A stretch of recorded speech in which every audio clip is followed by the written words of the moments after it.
हमारी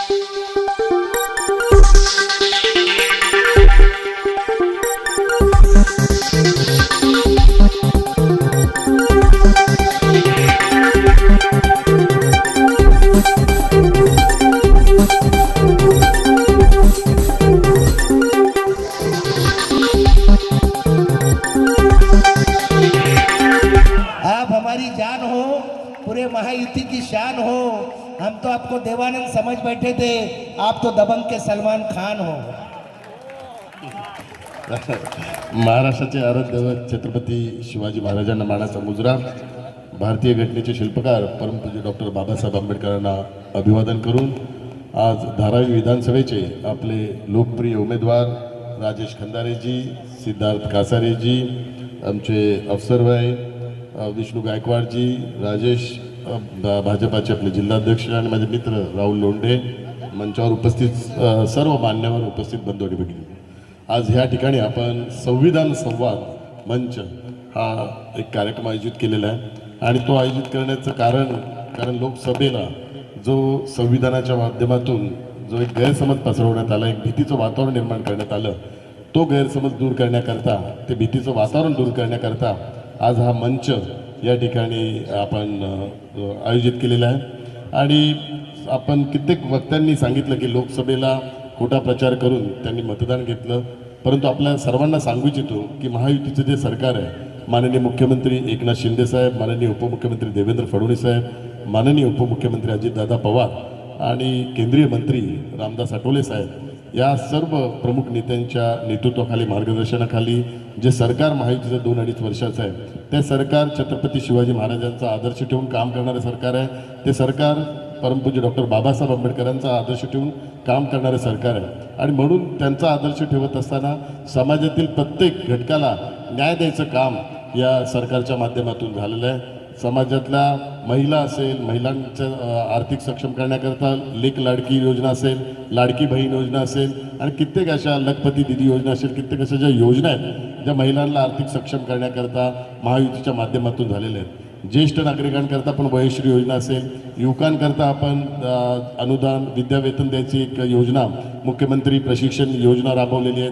त्यामुळे ह्या 2-2.5 वर्षात या सरकारच्या माध्यमातून समाजातील प्रत्येक घटकाला आपण न्याय दिलेला आहे। आणि विशेष करून मी उल्लेख करतो की ज्याचा राहुलजींनी पण उल्लेख केला की संविधान भवनच्या बाबतीत, संविधान भवन पण एक संपूर्ण देशभरातले महाराष्ट्र राज्य आहे की जे संपूर्ण तालुक्यात, प्रत्येक तालुक्यात संविधान भवन निर्माण बनवण्याचा एक ऐतिहासिक निर्णय घेतलेला आहे। सामाजिक न्यायाची भावना अधिक दृढ व्हावी यासाठी प्रत्येक तालुक्यात संविधान भवन उभारण्याचा निर्णय आहे। संविधान भवनात सुसज्ज ग्रंथालय, अभ्यासिका यांची सुविधा, गरजू विद्यार्थ्यांना अभ्यासासाठी आणि वाचनासाठी मिळणार हक्काची जागा, असे जे निर्णय आज अनुसूचित जाती असेल, इतर समाजाकरता जे घेतलेले आहेत त्याची माहिती मी तुम्हाला देतो। कारण प्रत्येक वक्त्यांनी जरा राजकीय भाषण केलं, खऱ्या अर्थाने समाजासाठी काय केलं त्याची माहिती आता मी देतो, कारण ती समाजापर्यंत पोहोचणं अत्यंत महत्त्वाचं आहे आणि ती समाजापर्यंत पोहोचली तरच संविधानाच्या बाबतीचा जो गैरसमज असेल, जे भीतीचं वातावरण आहे ते दूर होईल। इंदू मिल येथे भारतरत्न डॉक्टर बाबासाहेब आंबेडकर यांचे भव्य स्मारक, सुमारे 4.84 हेक्टर जागेवर भारतरत्न डॉक्टर बाबासाहेब आंबेडकर यांच्या भव्य स्मारकाची होते उभारणी। स्मारक उभारणीच्या कामासाठी मुंबई महानगर प्रदेश विकास प्राधिकरणाची विशेष नियोजन प्राधिकारी म्हणून नियुक्ती आणि या स्मारकाचे आता 37% काम पूर्ण झाले। हे जुना रेकॉर्ड आहे, पण आता जास्त 50%च्या वरती काम पूर्ण झालेलं आहे। पुतळ्याच्या संदर्भात पण आपण कमिटी फॉर्म करून त्या संदर्भातला पण निर्णय झाला। महाविकास आघाडीने 2.5 वर्ष पुतळ्या संदर्भातला निर्णय न घेतल्यामुळे हा विलंब झालेला आहे।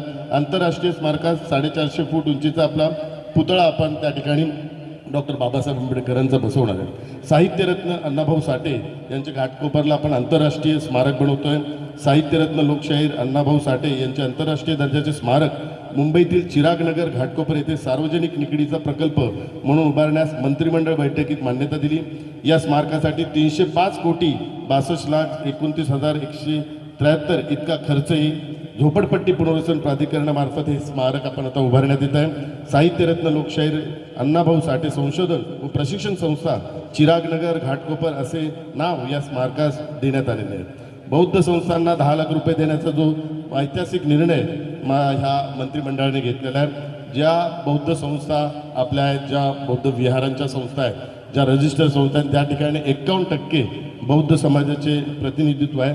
अशा संस्थांना 10 लाख रुपये त्यांच्या अकाउंटमध्ये देण्याचा ऐतिहासिक निर्णय आणि त्याचा हा जी आर पण तुम्हाला दाखवतो. ही काही निवडणुकीची घोषणा नाही, हा निर्णय यापूर्वीच झालेला आहे. हा जी आर पण काढण्यात आलेला आहे कलेक्टरकडे. ज्या ज्या संस्था त्या संदर्भातला अर्ज करतील त्या संस्थांना डायरेक्ट 10 लाख रुपये राज्य सरकारच्या माध्यमातून मिळतील आणि त्या 10 लाख रुपयेच्या माध्यमातून बुद्ध विहाराचं आपलं रिपेअरिंग करू शकतात, त्याचं नूतनीकरण करू शकतात, अभ्यासिका त्या ठिकाणी करू शकतात. डॉक्टर बाबासाहेब आंबेडकरांना अभिप्रेत असलेलं कार्य त्या जी आरच्या माध्यमातून आणि त्या पैशाच्या माध्यमातून ते करू शकतात. दुसरा एक जो निर्णय आहे, स्टार्टअप व्यवसाय करण्यासाठी अनुसूचित जाती व नवबौद्ध घटकांच्या स्वयंसहाय्यता बचत गटांना मिनी ट्रॅक्टर व त्याची उपासाधने यांचा पुरवठा यासाठी 10% स्वतःचे व 90% राज्य सरकार अर्थसहाय्य करणार. हा पण एक महत्त्वाचा निर्णय. अनुसूचित जाती व नवबौद्ध घटकांकरता उद्योग लाभार्थ्यांना एकूण प्रकल्प किमतीच्या लाभार्थी यांच्या हिश्श्यामधील 25% मधील जास्तीत जास्त 15% मार्जिन मनी सरकार उपलब्ध करून देणार. जे आपले बौद्ध समाजातील उद्योजक आहेत त्यांच्याकरता हा एक मोठा महत्त्वाचा निर्णय. भारतरत्न डॉक्टर बाबासाहेब आंबेडकर स्वाधार योजना राज्यातील सामाजिक न्याय विभागांतर्गत शासकीय वसतिगृह प्रवेश न मिळालेला अनुसूचित जाती व नवबौद्ध विद्यार्थ्यांसाठी भोजन, निवास आणि इतर शैक्षणिक सुविधा या विद्यार्थ्यांना स्वतः उपलब्ध करून घेण्यासाठी त्यांच्या आधार संलग्न बँक खात्यामध्ये थेट रक्कम या योजनेद्वारे जमा केली जाईल. हा निर्णय अत्यंत महत्त्वाचा आहे, कारण प्रत्येक तालुक्यात हॉस्टेलची व्यवस्था नसते किंवा इतर शासकीय ज्या व्यवस्था असतात त्या नसतात किंवा शासकीय व्यवस्था अपुऱ्या स्थितीत असतात, त्या व्यवस्थित पण नसतात. त्यामुळे त्या विद्यार्थ्याला त्या हॉस्टेलचा लाभ मिळत नाही किंवा इतर गोष्टींचा लाभ मिळत नाही आणि समाजातील जो आर्थिक परिस्थिती ज्याची नसते त्याला शिक्षण घेताना खूप अडचण निर्माण होते.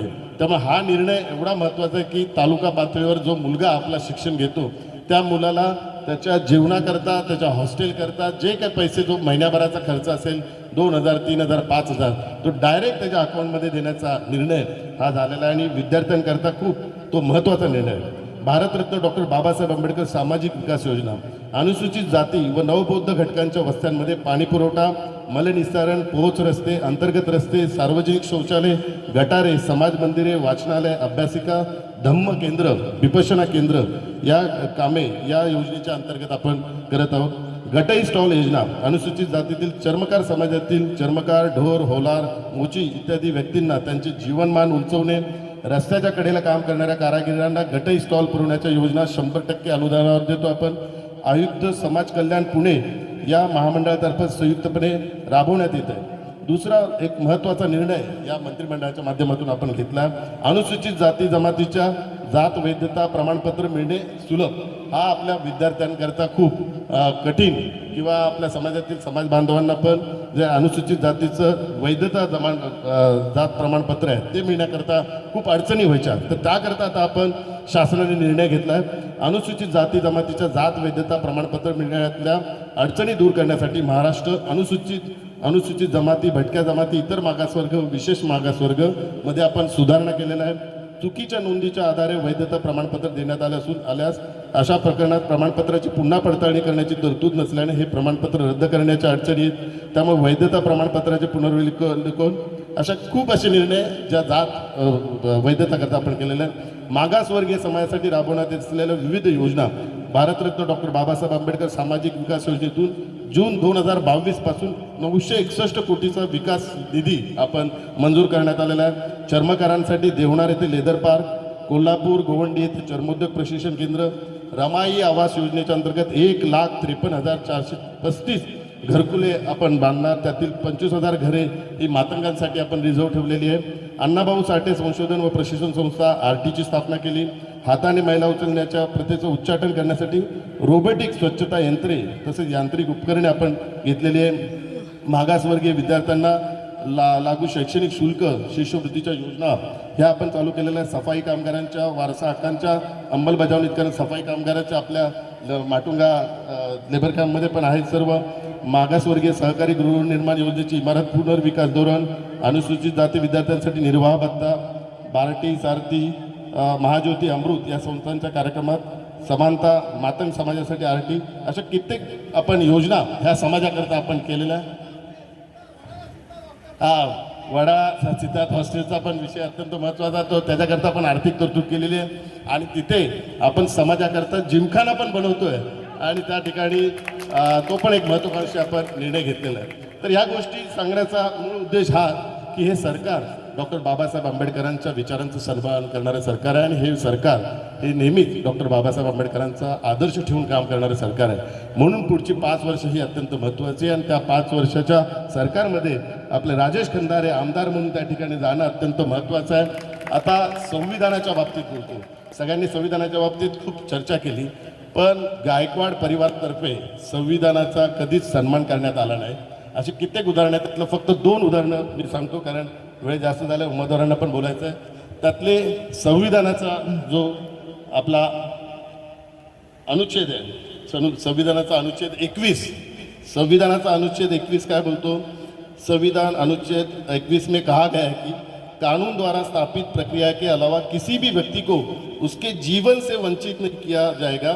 इसका मतलब है हर व्यक्ति को जीने का अधिकार है और निर्धारित कानूनी प्रक्रिया के अलावा किसी भी तरह उसके जीवन को छीना नहीं जा सकता है. आता त्याला जगायचा अधिकार म्हणजे काय? जगायचा अधिकार अन्न, वस्त्र, निवारा या 3 गोष्टी ज्याच्याकडे असतात त्याला जगायचा अधिकार असतो.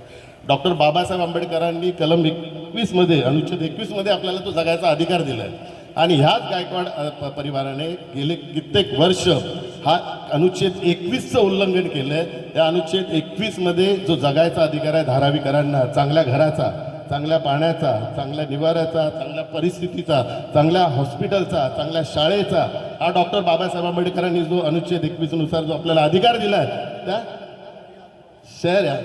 त्या तो अधिकारापासूनच आपल्याला वंचित केलंय. त्यामुळे संविधानाचं उल्लंघन कोण करत असेल तर गायकवाड परिवार आणि काँग्रेस परिवार जे अनुच्छेद 21चं उल्लंघन करत आहेत आणि गेली 40-45 वर्ष ते अनुच्छेद 21चं उल्लंघन करत आहेत. दुसरं संविधानात काय म्हटलेलं आहे की या देशामध्ये लोकप्रतिनिधी जर कोणाला बनायचं असेल तर प्रत्येक देशातल्या नागरिकाला, सामान्य कुटुंबातल्या कुठल्याही समाजाच्या प्रतिनिधीला हे देशाचं आमदार बनता येईल, देशाचा नगरसेवक बनता येईल, देशाचा खासदार बनता येईल, देशाचा लोकप्रतिनिधी बनता येईल. हे डॉक्टर बाबासाहेब आंबेडकरांच्या संविधानात लिहिलेलं आहे. पण संविधानात कुठेच लिहिलं नाही की एकाच परिवारातल्या सदस्याला खासदार पण, आमदार पण, नगरसेवक पण असं पद ही संविधानात कुठेच लिहिलेलं नाही आहे. त्यामुळे संविधानातल्या ह्या 2 गोष्टींचं उल्लंघन गेली 40-45 वर्षाचं होतंय, जे सामान्य कुटुंबातल्या लोकप्रतिनिधीला प्रतिनिधित्व करायला मिळायला पाहिजे आणि अनुच्छेद 1 प्रमाणे जगायचा जो अधिकार आहे अन्न, वस्त्र, निवाराचा, तो जगायच्या अधिकारापासून ते वंचित केलेलं आहे. त्यामुळे हीच आता वेळ आहे, यही टाईम आहे, यही वक्त आहे, सही वक्त आहे. आणि 20 तारखेला आपण खऱ्या अर्थाने गेले कित्येक दिवस ह्या संविधानाचा उल्लंघन, ज्या 2 गोष्टींचा, धारावीकरता ही 2 गोष्ट खूप महत्त्वाची आहे. इतर निवडणुकीचा विषय महाराष्ट्रातला वेगळा असेल, पण धारावीकरांच्या दृष्टिकोनातून विकास, डेव्हलपमेंट हे महत्त्वाचं आहे.